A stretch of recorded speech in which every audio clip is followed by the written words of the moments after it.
Hello दोस्तों। आज का ये वीडियो केवल वीडियो नहीं है बल्कि आपके एक प्रॉब्लम का सॉल्यूशन है। कौन से प्रॉब्लम की मैं बात कर रहा हूं ये मैं बता देता हूं। अगर आप 3ds मैक्स पे पावर पॉइंट के बारे में नहीं जानते और उसको अच्छे से समझना चाहते हैं तो आज का ये वीडियो आपके लिए बहुत इंपॉर्टेंट है। तो चलिए अभी चलते हैं 3ds मैक्स पे। अभी हम 3ds मैक्स पे आ चुके हैं।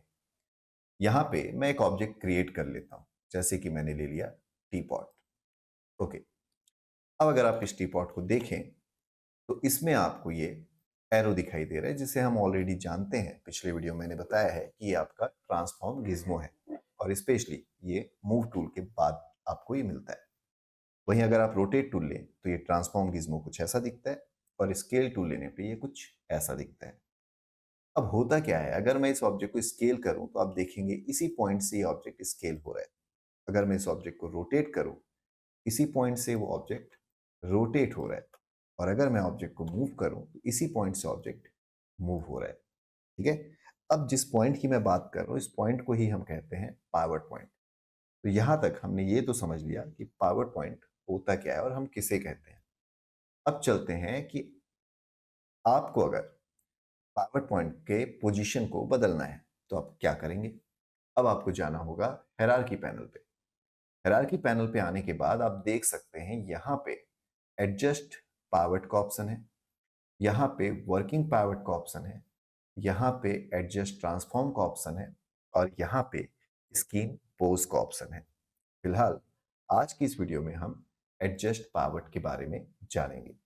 तो देखिए, सबसे पहले आप देखें तो यहाँ पे मूव रोटेट स्केल में अफेक्ट पावर्ट ओनली का ऑप्शन दिया हुआ है। इसको ऑन कर लेते हैं। अब अफेक्ट पावर्ट ओनली का मतलब है केवल पावर्ट के पॉइंट पे ही प्रभाव पड़ेगा। तो अब अगर मैं इसको मूव करता हूं तो आप देखेंगे ऑब्जेक्ट मूव नहीं हो रहा है बल्कि आपका पावर्ट पॉइंट मूव हो रहा है। ओके, तो अगर मैंने पावर्ट पॉइंट को मूव करके इस जगह पे रख दिया और इस ऑप्शन को ऑफ कर दिया, अब अगर मैं ऑब्जेक्ट को मूव करूं तो इस पॉइंट से मूव होगा।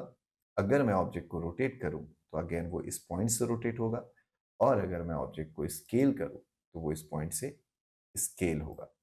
ओके, तो चलिए अभी के लिए मैंने ऑब्जेक्ट को ऐसा रोटेट कर दिया।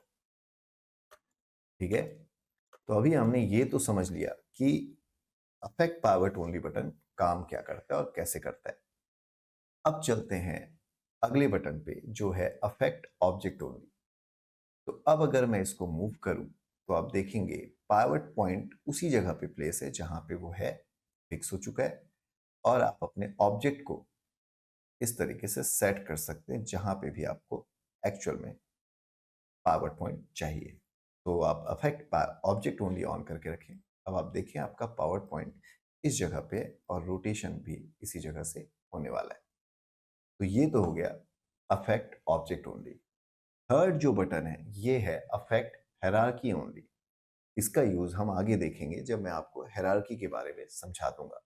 तो अभी के लिए हम इस बटन को स्किप कर रहे हैं। तो चलिए अब चलते हैं affect power only pay again और नीचे देखते हैं अलाइनमेंट के ऑप्शन को।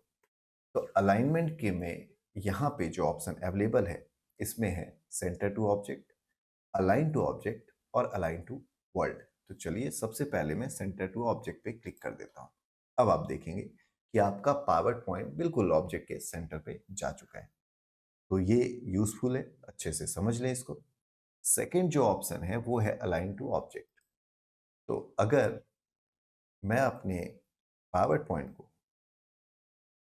रोटेट कर दूं तो होगा क्या, ये मैंने इस तरीके से रोटेट कर दिया और मैं चाहता हूं कि इसका पावर पॉइंट ऑब्जेक्ट के अकॉर्डिंग ही सेट रहे जैसा शुरुआत में था। तो आप यूज कर सकते हैं अलाइन टू ऑब्जेक्ट। अब देखिए पावर पॉइंट ऑब्जेक्ट के अकॉर्डिंग ही सेट हो गया। अभी ऑफ करते हैं इसको। अब आप देखें तो अभी तो फिलहाल आपको अगेन ऐसा दिखाई दे रहा है, पर अगर आप यहां से व्यू के बदले ऑब्जेक्ट ले लें तो लोकल ले लें मतलब, तो अब लोकल लेते ही आप अलाइन टू ऑब्जेक्ट का यूज को समझ पाएंगे। ओके, तो अब आप देखिए आपका एरो इस तरीके से ऑब्जेक्ट के साथ ही अलाइन हो चुका है।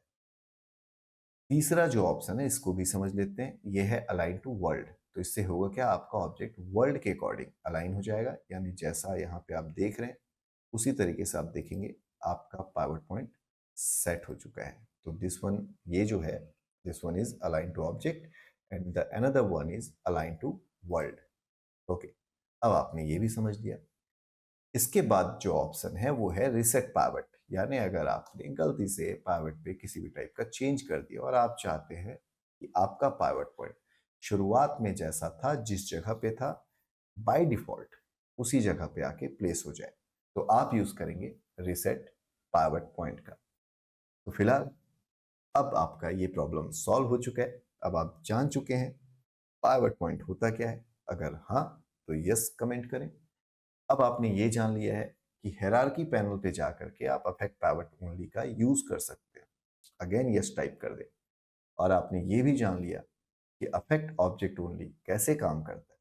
अगर हाँ तो यस टाइप करें। और इसके अलावा आपने अलाइनमेंट के ऑप्शन को भी जान लिया है। और एट द एंड अगर आपको पाइवट पॉइंट पे किसी भी तरीके से चेंजेस कर दिया आपने, बट उसको आप रीसेट करना चाहते हैं जैसा वो शुरुआत में था, तो आप रीसेट पाइवट का यूज करेंगे। और आप ये भी जान चुके हैं।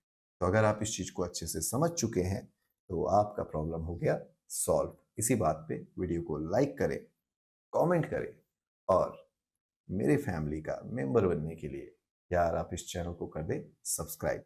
साथ ही अपने दोस्तों को, अपने फैमिली मेंबर्स को जो एक्चुअली 3ds मैक्स सीखना चाहते हैं और सीखने में उन्हें प्रॉब्लम आ रही है, उन तक इस वीडियो को जरूर पहुंचाएं। मैं आपसे मिलूंगा अगले वीडियो में, तब तक के लिए लेते रहें VFX वाला ज्ञान। धन्यवाद।